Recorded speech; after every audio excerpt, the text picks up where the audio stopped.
Thank you very much. Dear Kenyans, in the last 2 weeks, our country has experienced grave acts of lawlessness, widespread violence, looting, and invasion of private property by persons taking advantage of political demonstrations called by the opposition. During this period, lives have been lost, people injured, property looted or destroyed, the economy has suffered, and our image as a nation dented. Our security agencies have endeavored to do everything within the law to protect the lives and property of all citizens. Nevertheless, the violence, chaos, and disorder continues to distract our national focus of economic transformation. 3 Kenyans, among them a police officer, have lost their lives in the protest. More than 400 Kenyans, including at least 60 security officers, have been injured. A police vehicle was burnt to ashes somewhere in Kawangware, while another was hijacked and commandeered by unruly protesters somewhere in Migori. 2 houses of worship were burnt down in Kibra. Kiosks, supermarkets, and a mortuary were looted. Fellow Kenyans, our country's image and history in the League of Modern Nations has been at stake in the last 2 weeks. The country's economy has been hit hard at a time when my administration is doing everything possible to salvage the economy from the deep hole where we found it.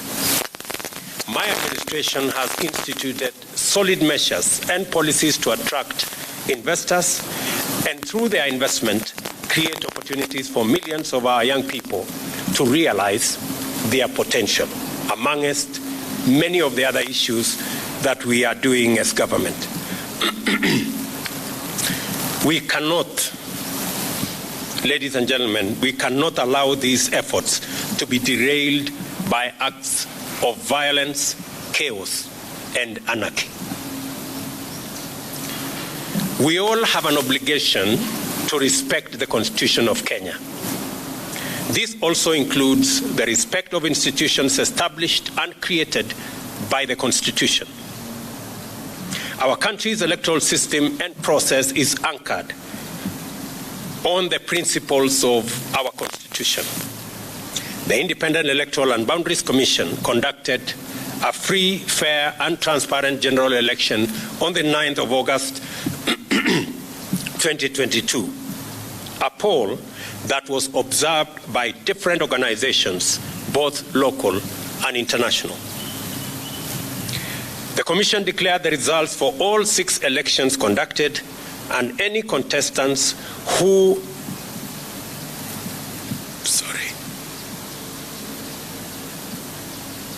were aggrieved by the outcome had an opportunity to present their grievances to the country's judicial system for arbitration. The Supreme Court of Kenya had and determined with finality the 2022 presidential election dispute and ruled on the petitions that were filed by the aggrieved contestants and their supporters. Nevertheless, I have carefully listened to the issues raised by my friend, the Honorable Raila Odinga. In times like this, it is not about who is right or who is wrong. Like Winston Churchill said, I dare say, and I quote, "Courage is what it takes to stand up and speak, but it is also what it takes to sit down and listen." I have always been ready to engage Kenyans of all walks of life, including elected and appointed leaders from across the political divide and the religious fraternity, on how to make our country better and prosperous. And in the last 6 months, I have talked to many religious leaders. I have talked to many elected leaders from across the political. I have talked to many religious leaders. I have talked to many elected leaders from across the political divide. My door still remains open for honest, objective, and sincere deliberations based on the rule of law and the Constitution. On the reconstitution of the future Electoral Commission, the selection panel that currently is in office is a creation of the law that was passed by the two chambers of Parliament in response to a court decision. The court clearly stated that one institution, and in this case, Parliament, cannot dominate the process of establishing an electoral commission at the expense of other institutions that have a role to play in the country's electoral process. However, considering the matters raised by our friends in the opposition, I suggest a bipartisan engagement in Parliament on the reconstitution of the IEBC panel within the parameters of the law and the Constitution. In any case, as a Democrat and guided by the Constitution, I, on the 9th of December 2022, sent a memorandum to the Speakers of the National Assembly and Senate requesting the purposive intervention on implementation of the 2/3 gender rule, entrenchment in the Constitution of the Constituency Development Fund, Senate oversight and national gender affirmative action funds, establishment of the position of the Leader of Opposition, and the improvement of parliamentary oversight of the executive.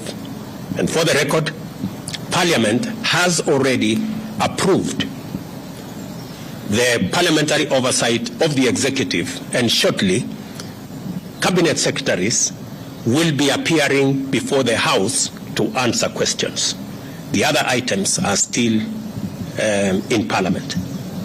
The IEBC selection panel and the future process of recruitment of its commissioners could as well be part of a conversation leading to constitutionally and legally binding proposals through a bipartisan parliamentary process.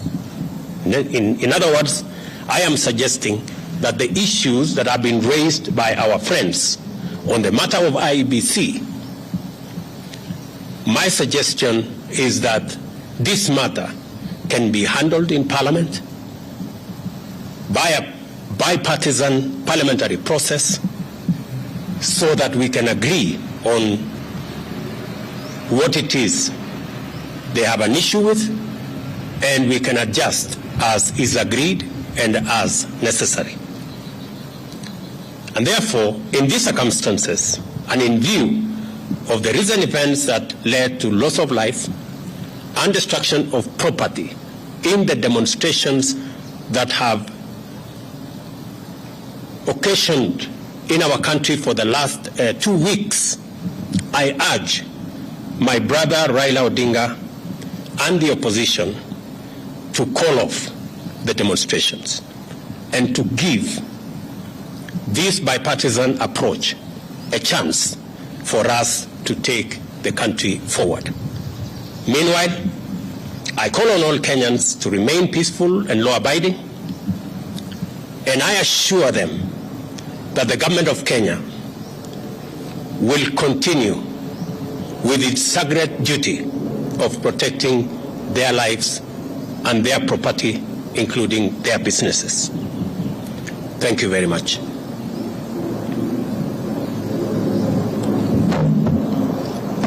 I can take one or two questions. Jina langu ni Joel Chacha kutoka runinga ya K24. Baadhi ya matakwa ya Azimio vile vile ni kuhusiana na gharama ya juu ya maisha. Je, Wakenya watarajie kupungua kwa bei ya bidhaa muhimu kufikia lini? Tuko na mpango kamili ambaye tunashughulikia gharama ya maisha. Kwa mara ya kwanza tumesajili wakulima milioni 5. Tuko na mbolea milioni 6.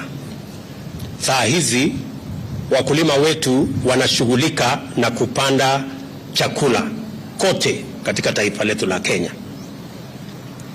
Juzi nilitangaza ya kwamba tumeagiza chakula kutoka nje na itaanza kufika wiki hii.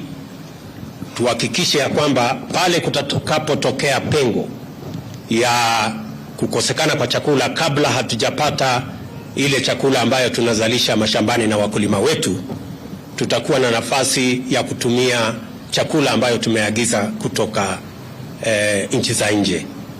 Tumeagiza mahindi, tumeagiza mchele, tumeagiza maharagwe, tumeagiza chakula ya aina nyingi ambazo tayari tulipatiana ilani kwa wakulima wetu kwamba kama kuna mkulima yeyote ambaye bado wako na chakula katika magala zao waziuze, kwa sababu kuanzia mwezi huu tutapata chakula kutoka nje ya nchi. Na pili, ni watangazie Wakenya ya kwamba mahali tulipata gharama ya chakula pale ilikuwa shilingi 230. Kufikia sasa ni shilingi 180. Kumaanisha ya kwamba zile hatua tumezichukua zimeanza kupunguza gharama ya maisha, lakini mpango yetu ni mpango ambayo inaitwa sustainable. Ndio sababu tunashughulika na wakulima wetu. My name is Chemutai Goin from Citizen TV, and in paving way to this bipartisan process that will initiate in Parliament, if it doesn't bear any fruit, and the positions that have been taken by yourself, your deputy, and several other leaders in government regarding a handshake or a working relationship, do we then foresee this possibly leading to that if it is for nation and for self? Chemutai, I didn't understand what you said. Sorry. Yeah, somebody was talking to me here, so Pole. Yeah, that's a former colleague.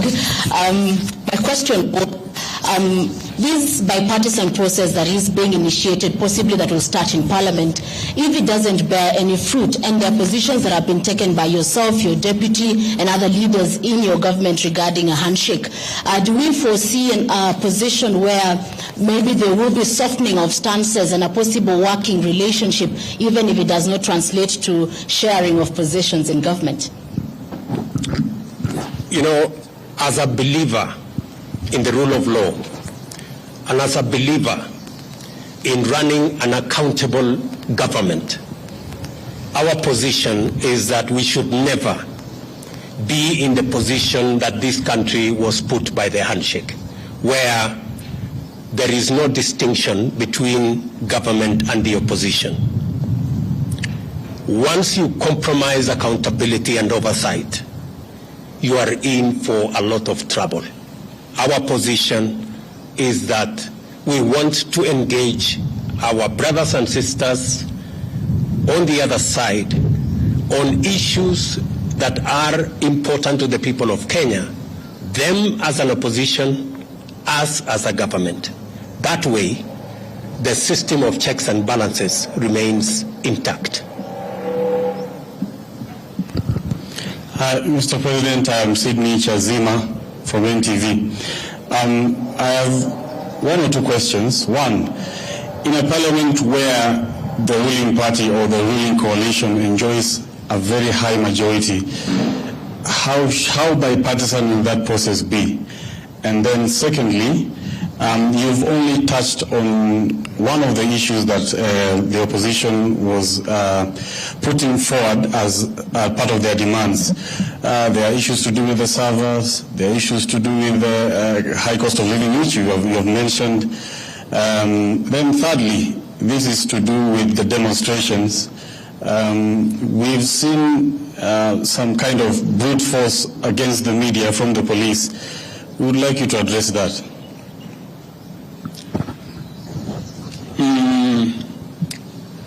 On your first issue, we've been this road before. We've sorted out matters in a bipartisan way in Parliament before, irrespective of what numbers there are. And in any case, the numbers in Parliament, the difference is not that much from where I sit. So I do not see any threat of any side. And in any case, when we engage in a bipartisan approach, it is not a game of numbers. It is a game of reason and how we put our arguments in a manner that carries not one side, but all sides. That is the essence of a bipartisan approach. I have responded in my statement, if you read carefully my statement, I have responded to all the issues that our good friends on the other side have engaged in. And finally, we are great believers in free media. And any engagement that puts the media in danger is not acceptable. However, in the context of the violent demonstrations, you agree that there has been a lot of violence against citizens, many citizens, properties, burning or down of buildings, including churches. In that confusion, there could have been incidences where the media was caught in the fray. I do not think there is any deliberate attack on the media. And if there was such deliberate attack on the media, I can tell you we would be opposed to it and we would not support it and we would actually deal with it, because we believe that the media should be left to carry out its duties, its broadcasts, irrespective of how unfair they may be. It doesn't really matter. But the media should be left alone, irrespective of how biased they may be. Okay, any other maneno? And just for the record, because I have seen some other people say, oh, maybe the media will be, I don't know what will be switched off. Take it from me. Kenya has come a long way. The era of switching off, I don't know, this or that's way behind us. I have said we will support the right of the media to carry out its function. You have our absolute support, irrespective of how biased you are against us. We will support you. Yeah? We will support you to do whatever it is that you're doing. But I am sure if we exchange positions, if you are standing where I'm standing, you guys would have switched off the media. But us, we will not. Sawa. Asante.